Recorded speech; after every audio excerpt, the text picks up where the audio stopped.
Are you tired of chasing perfection and feeling like you're not enough? Well, it's time to embrace those imperfections and release the pressure of trying to be perfect. It's the next important step in losing that grip of people pleasing on you. You know, when we're kids, we think to make people love us and like us that we have to be perfect, whatever that means to them. We try to become that and form ourselves into that picture. But that's what makes us, our imperfections and things that make us different are actually what makes us just beautiful and just individuals. It was funny when my girls were small. I noticed at school that all the little girls kind of looked similar, even though they thought they looked different. I noticed as an adult that everything kind of looked the same. And sometimes as adults, we look at it as like, well, that's the style this year. And we think we look different, but then we tend to look like other people. So we fit in and we feel more comfortable.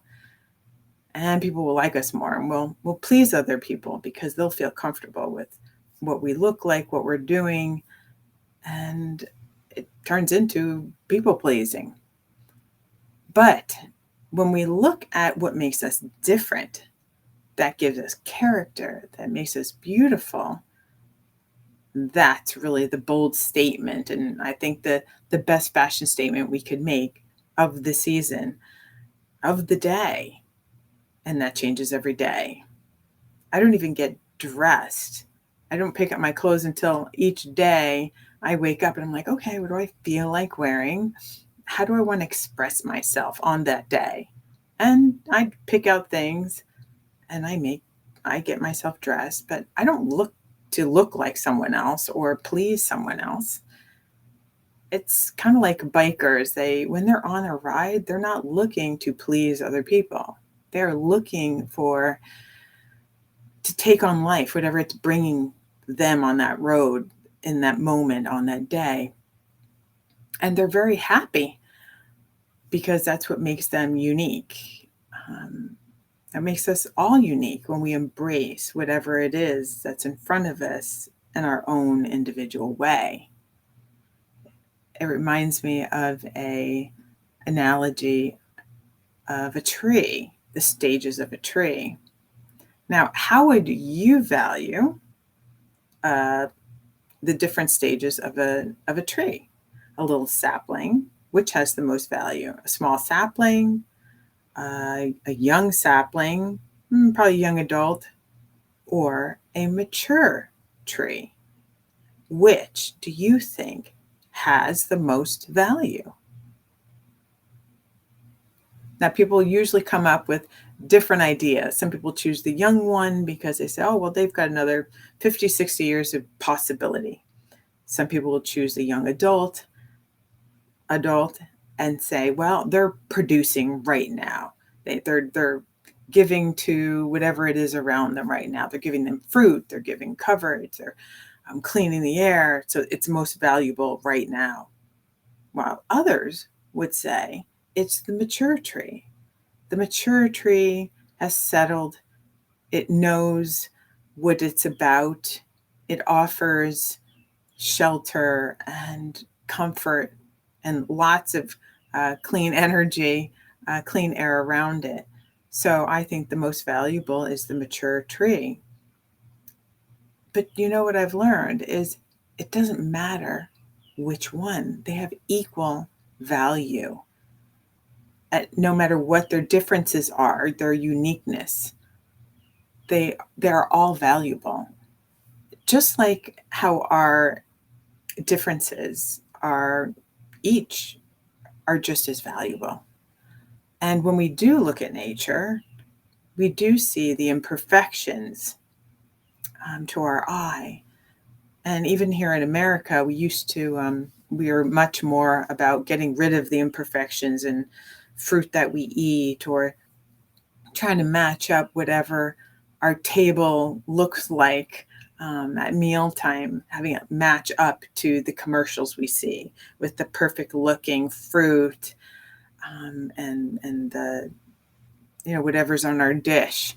So sometimes we'll order our food so we can make it look like that picture on the card, and they'll send us the fresh ingredients that we need to make our own meal, so it looks like the card that they gave us. If we follow that exact recipe, this is how beautiful it will look, and then we'll be happy. But now we see, fast forward, like the old tree, like the mature tree, um, not everything is cracked up as it seems to be, because now we have lots of allergies, we have lots of other things that go on because we wanted um, that perfect looking thing, and we pay the price for having all those perfect looking things around us.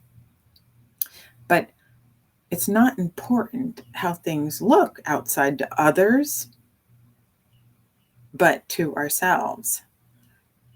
And in some of the polls that I've done, we talk about mental health, and some people feel that depression and anxiety are two of the biggest things we struggle with. And looking at our imperfections and focusing on that as a negative thing, that keeps people um, not wanting to come out and be not coming out to be forward and being themselves, because they're trying to hide their imperfections, you might say. But I'm here to say, what you see as your imperfections are what make you unique and beautiful. This week was also a special week for meeting planners. These are people and event planners. These are people that they nurture and they give so much to everyone. You want an experience, whether it's a concert, a conference, a summit, and you need to be fed.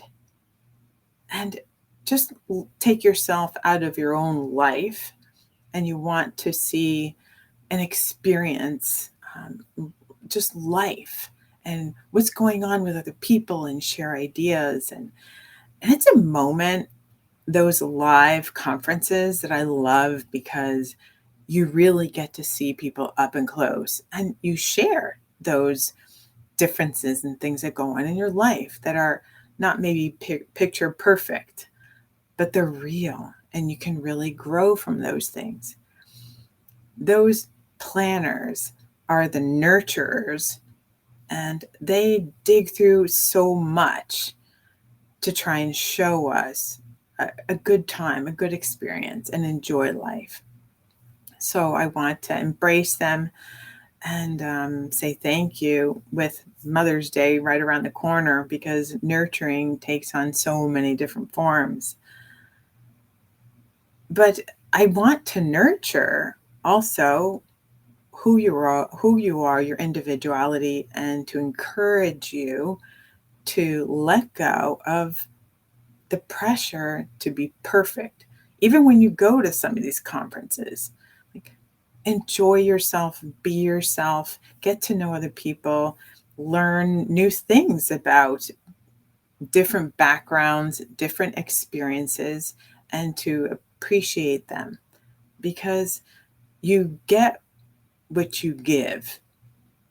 So if you go somewhere and you're around other people that you know or you don't know, when you embrace your own imperfections and, I don't know, quirks, then you embrace others as well. And it's just so much more welcoming to them. And you'll share so much more, and you'll have an experience that's much deeper than you would have if you hid all your imperfections. But I don't like that word imperfection, because, like the apple, they're not imperfections. It's just time. time shows. And it reminds us to not waste, to take that time, take that apple, and just eat it and embrace it. Don't waste it.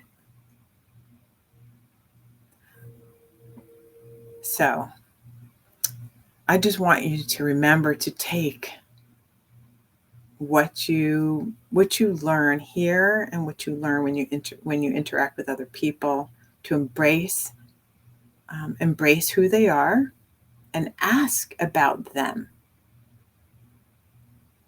because maybe you can help them feel that how they feel they aren't perfect. When you ask them questions about why or how something happened in their life, or how they feel about something or why, and let them share their story with you, well, then you're helping them release the pressure to be perfect as well. Now, I just want to wish everyone to have a wonderful Mother's Day weekend and celebrate all the people around you at work, or if you're going to an event, to embrace the essence of who they are and the beauty of them. Because if you give nurturing, you'll receive nurturing. And I will see you next week. We will talk about masks next week. And I will see you next Friday at 10:30. Until then, let go of the pressure to please others and be perfect. Please and love yourself first so you can please and love others in an authentic way. Have a great weekend. Bye-bye.